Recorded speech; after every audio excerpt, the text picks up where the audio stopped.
for chapter 25, we're going to approach this a little differently with notes. We're going to do an example. Really because chapter 25 is more about one specific example from a two-sample test. Okay?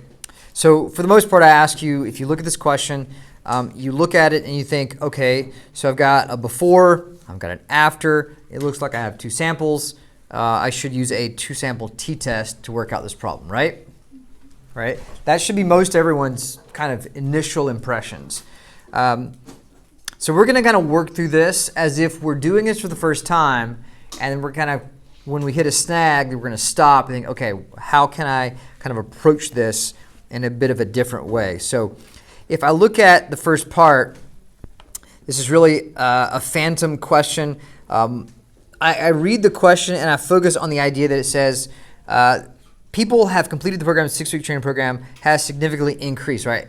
I'm looking for the scores to increase after they complete it.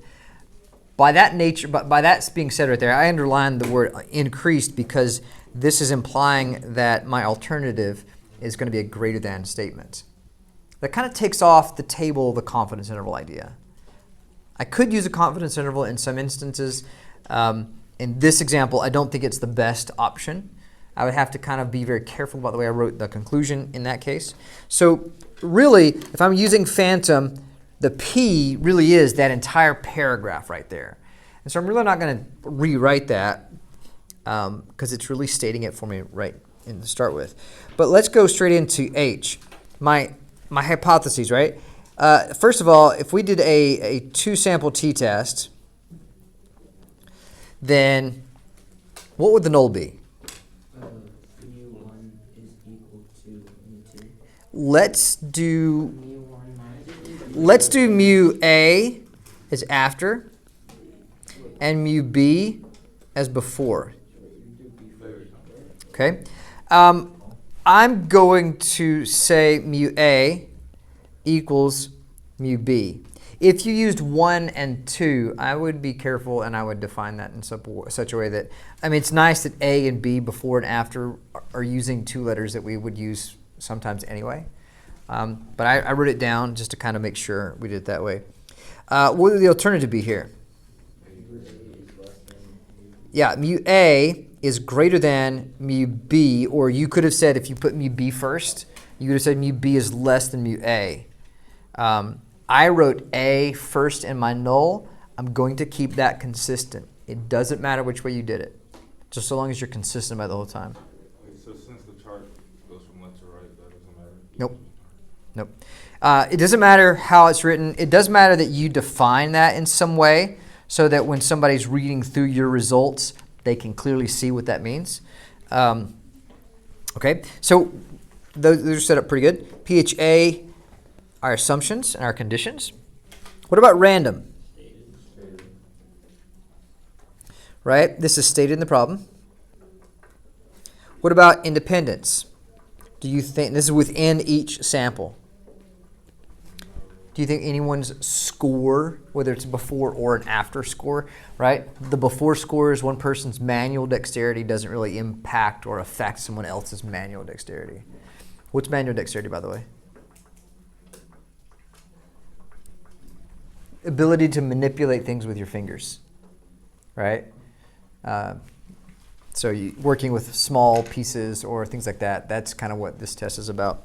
But you can say here, dexterity is independent. What about the before group to the after group?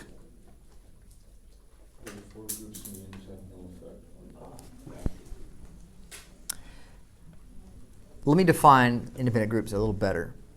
Does there seem to be a relationship between the before and the after scores? Does the after score depend somewhat on the before score? Do I compare an individual's after score to their own before score, or can I look at an average result of the before and an average result of the afters? Does it matter? does someone who scores very low before, does that affect how high or low they would score afterwards?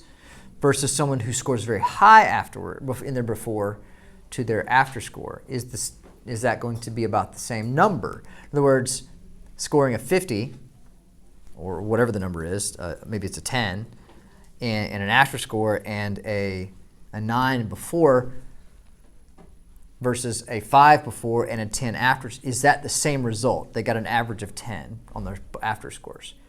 You would clearly say, no, the second person clearly showed much more improvement than the person who had a 9 before. And they got a little better, but they were already really good. But I can't compare, the after score is always 10. All right, so it doesn't, the amount of improvement definitely depends on what happened before. So independent groups fails here. There exists a very distinct relationship between the before and the after test scores. They are dependent. When you have an individual, when you have two samples that show this sort of dependency relationship, an easy way of identifying that is if you have before and after scores, pre-test and post-test type of things. I think the easiest way for you to identify that is if one individual, kind of like in this example here, where you can see the before scores and the after scores came from the same exact person, right? When one person gives both responses, when one person is involved in both treatments, both scores, then I have a pretty strong case for what we would say independent groups fails, or on the other side of that coin, it's the paired data condition passes. So I would say data are paired here.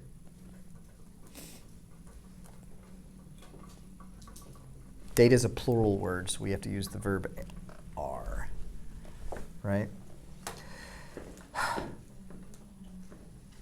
Or is that singular?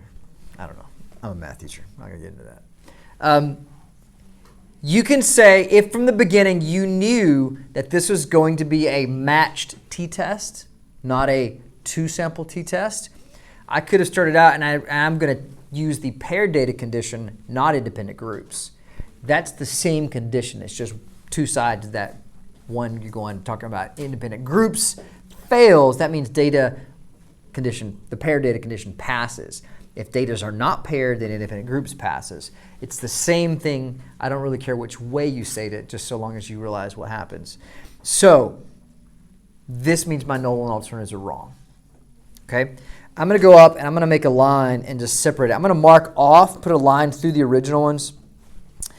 If in case this were to happen to you, you kind of get in the idea that you're going through it and you're doing a two-sample test, you're like, oh, this is absolutely not a two-sample test.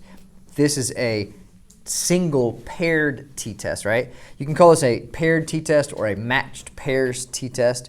I think paired t-test is usually the common way of saying it. Paired t-test. So I'm just kind of demonstrating the differences here.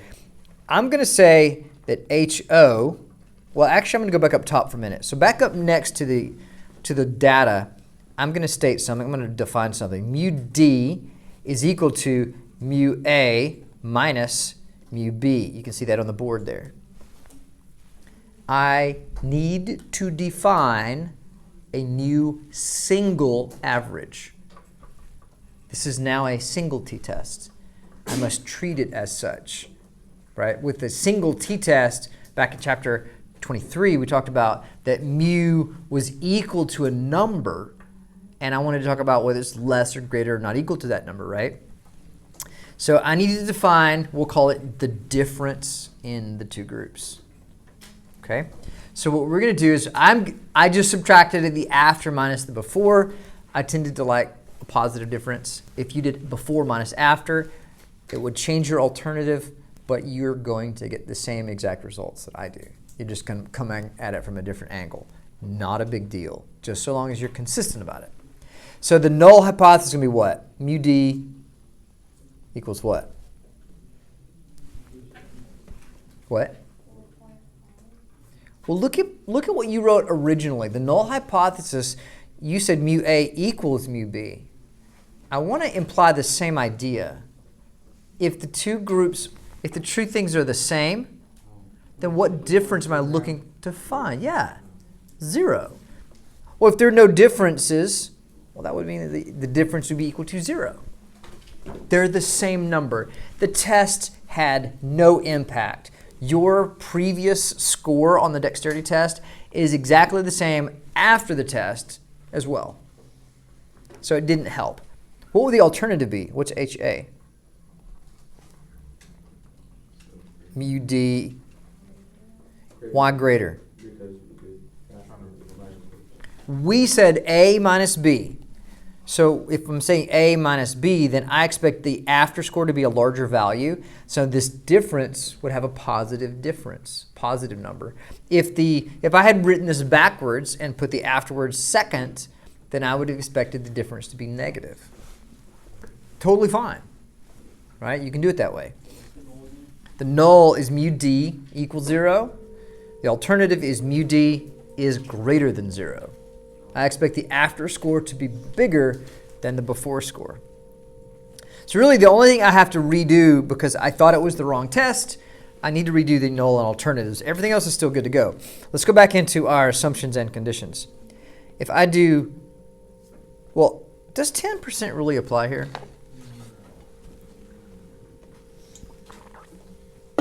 10% inside of an experiment is never necessary. This would be defined as an experiment. Okay, you gave them some sort of program, and this is called a matched pairs experiment, where you give one group both treatments, the before score, you make them go through the program, and the after score, right? And so you're comparing the change over that particular time frame. And so here again, 10% not necessary, but if it were, you have 12 people. Of all the people that could go through the particular test, this program, do you think there's more than 120 adults in anywhere, right? Doesn't matter. Yes. So 12 is less than 10% of the population. That's extremely obvious. Usually when it's kind of this obvious, it's not really a big deal that you do 10%. Okay, the next part is nearly normal. This is definitely different. You're going to need your calculators at this point. If you're watching this after the fact, you're going to just kind of have to follow along. I'm not putting the calculator on the screen. Okay, the first thing you want to do, we need to go into this, and we're going to enter in L1, the before program, and L2, we're going to put the after program, and we're going to put the difference into L3. I'll show you how to do that in just a minute.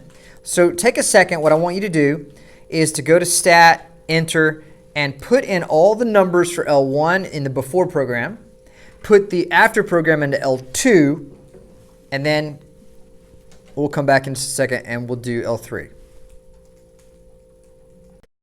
Once you got it into L1 and L2, I don't want to do a two-sample t-test, which means I don't want two lists. I need a single list. We're going to go into L3. So go over to L3, press up to the top for a second.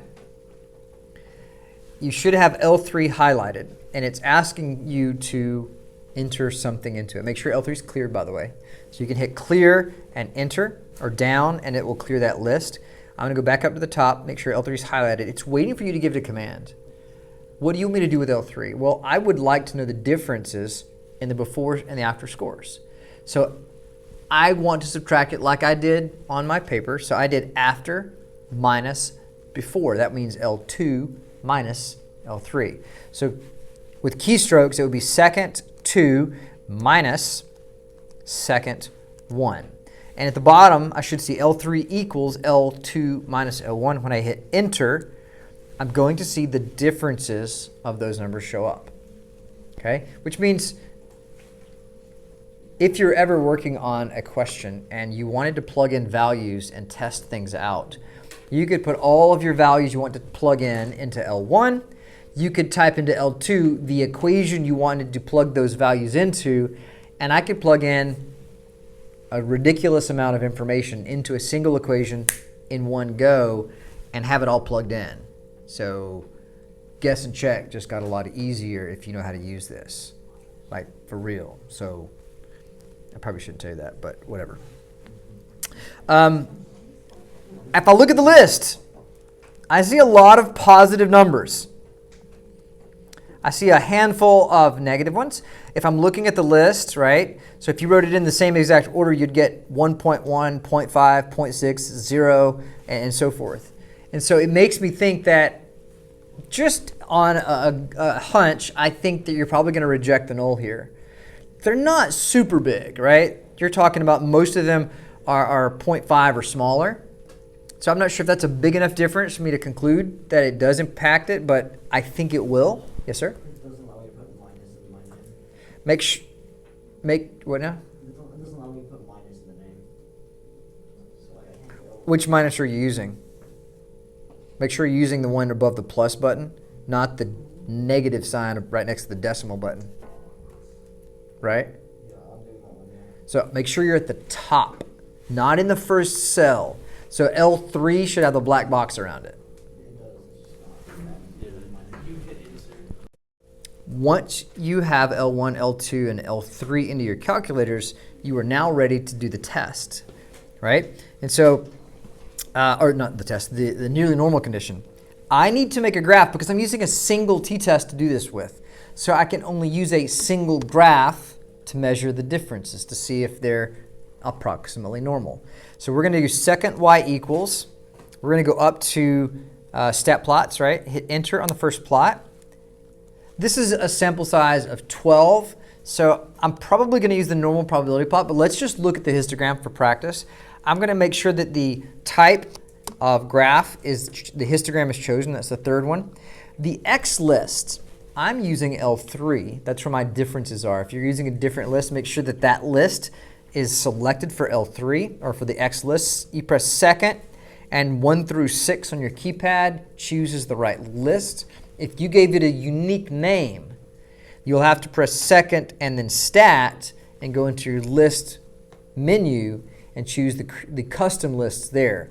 I don't recommend that.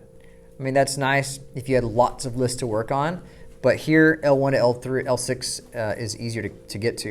I'm going to go back up to the top. I'm going to hit zoom 9, and I'm going to get a histogram. Now the histogram, is it symmetric? It looks kind of weird. I don't know that I would say it's particularly skewed at viewpoint, but it doesn't make me very comfortable to use this one, right? I'm going to go back into stat plot, so second y equals. This time I'm going to go into stat plots, and I'm going to go down to type, and this time I'm going to press right until I come to the actual sixth icon. This is a normal probability plot. I'm going to hit enter here. I'm going to make sure that's selected. I'm going to make sure the X list, the data list, is still L3. Go back up and hit zoom 9 here. And at this point, I see the graph is a lot better than the histogram. I'm going to sketch a picture of this graph. These are 12 points, so I can really kind of mimic the graph. It's mostly a linear pattern. So I'm actually writing down each of the points. So there's 12 points. Getting this down, I do have a linear pattern for these points. I definitely don't observe some sort of curvature to them. They're not in a line, but I don't expect them to be in a perfect line. But I definitely don't see any sort of curve to the data set, right? So I'd say here, data are linear.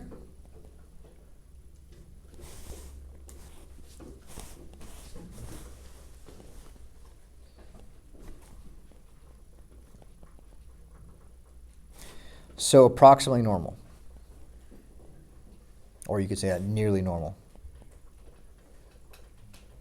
And what I want to say here is the fact that I'm doing a nearly normal condition. You can't simply put the graph down, or you can't simply say that they're normal or approximately normal. I kind of have to have a reason for my statement. I have a reason for what I'm doing. And so in this case, I'm going to draw a picture of the graph, whether it's a histogram or it's a normal probability plot. I sketched out that kind of pretty, what it looks like on the graph. And then I'm going to make a statement about, here's my evidence, here's what I can conclude from it. because the data are linear, I can assume that this is approximately normal, right? We had to get that normality down. I had to say that I couldn't have any skewedness to this, right? It's a sample size of 12, which is a very small sample size. If it was a little bigger, I could have even had a little bit of curvature to that data set and still be okay with it. But in this case, it was not. Okay, so PHAN is next. We are using a paired t-test. You could also say t-test as a singular test. What you cannot say is a two-sample test. Okay, I'm going to write down that it's a paired t-test because this is actually two lists I'm working from. If you were to write down just t-test in general, that's not wrong. I don't think it would mark off anything for that. But I understand that this has got some paired data. I'm going to write that difference down. All right, so at this point, we're getting into our mechanics. So O, P-H-A-N-T-O-M, the T and the O are the numbers we're going to get out of the calculator. We're going to go to our single t-test. So press stat, go over to tests, and go down to number 2, the single t-test. I have information inside a data set, right? So I'm going to make sure, what's my null hypothesis value? What do we pick for mu0? 0. It's equal to 0 because we think there's no difference in the two lists.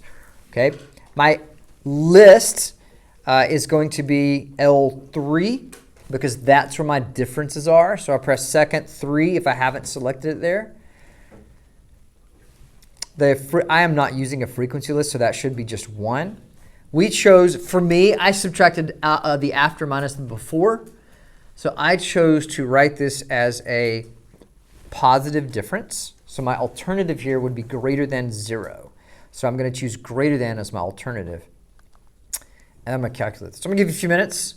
I want you to finish this up, write out your conclusion, and we'll come back in 5 minutes or so, and then we'll finish this up.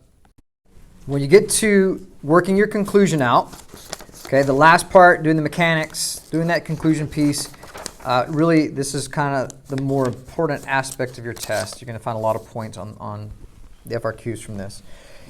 The t-score, that goes under t. In this case, you're going to be getting t equals 3.54. Your degree of freedom should also be placed here. There's 11 degrees of freedom. It is a single t-test, so therefore I do n minus 1 for degrees of freedom. My p-value turns out to give me, and that goes under O, so p-value. This is 0.000, nope, 2 zeros, 0.0023. Pretty small p-value. I'm going to go ahead and write my alpha level of 0.05. They didn't really give me one, so I'm just going to kind of go with that one. That's a good default set. And then I'm going to write my conclusion. Okay, so M is make a conclusion in context. Who's got a good conclusion? Anybody? Go ahead. Based on an alpha level of 5%, I reject the null that the manual dexterity test didn't increase dexterity with an observational value of 0.0023. The null is rejected because the observational value crosses the acceptable value of evidence. This data suggests that the manual dexterity increases instead of staying the same after the training. The conclusion needs 3 parts. It doesn't have to be super technical. I can definitely put those things into it. Not a big deal. That's actually not a bad thing. Okay, we reject the null. You need to make a decision. 2, you need to base that decision on your p-value and its relationship to its alpha level or significance level. I stated that in my problem. 0.023, 0023, and 0.05 are right next to each other. So when I talk about it in my conclusion, I don't necessarily need to write it down because I've got it written, right? So the linkage is implied in my sentence. If I didn't write it down, I need to write it down at this point or tell you something about it. I also need to write a statement that is in context of the problem, right? So we can say our evidence suggests what? Our evidence suggests that the program,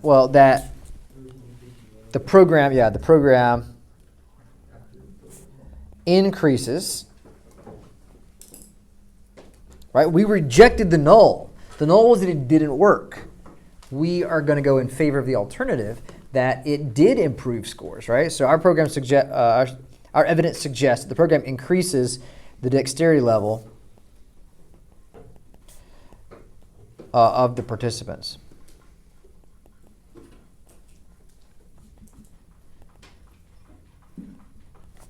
Okay. Okay, or I wrote it out in a different way. We reject the null because my p-value is less than my alpha. Our evidence suggests that the program increases the manual dexterity in the people who completed the program. Okay. Either way, you've got to write out those kinds of statements. That's what I'm looking for. When I grade your tests or quizzes or things like that, I'm looking for three things. Those are the three. Did you make a decision? And I'm not looking for specific, did I reject or fail to reject? It doesn't have to be specifically those wording, but I need to get that impression from reading your conclusion, right? A lot of the time what I'll see is people will reject or fail to reject and then make the exact opposite statement. I reject my null here. The program didn't seem to work. What? No, that's backwards. You can't, here again, you can't just sort of get it, right? Our null here was that it didn't work. The difference before and after was 0, meaning the program didn't change my score at all, so it didn't help. The alternative says that it was positive difference, meaning that my after score was higher than my before, meaning the program had an impact. In fact, it improved. Higher scores mean better dexterity. It improved my results, right? So, chapter 25 is really about learning to deal with a 2-sample t-test when independent groups fails. The trick is when you get, now it's really obvious this question, I would never have started this question off as a 2-sample test. From the very beginning, I would have known that this was a 2-sample test. It's a before and after. If it's pre-test, post-test, if one individual gets both treatments in an experiment, that right there is almost kind of red lights going off. This is a matched pairs test. Do it that way. Okay? I don't need to tell you what happens if you attempt this as a 2-sample test. That's minus 10 points straw off the top of the question. Okay? You did it the wrong way. That means 10 points is being generous. Technically, the entire question's wrong, but I'll go through it and try to give you as many points as I can, even though you did it the wrong way. Take this, practice this. This is kind of what chapter 25 is all about.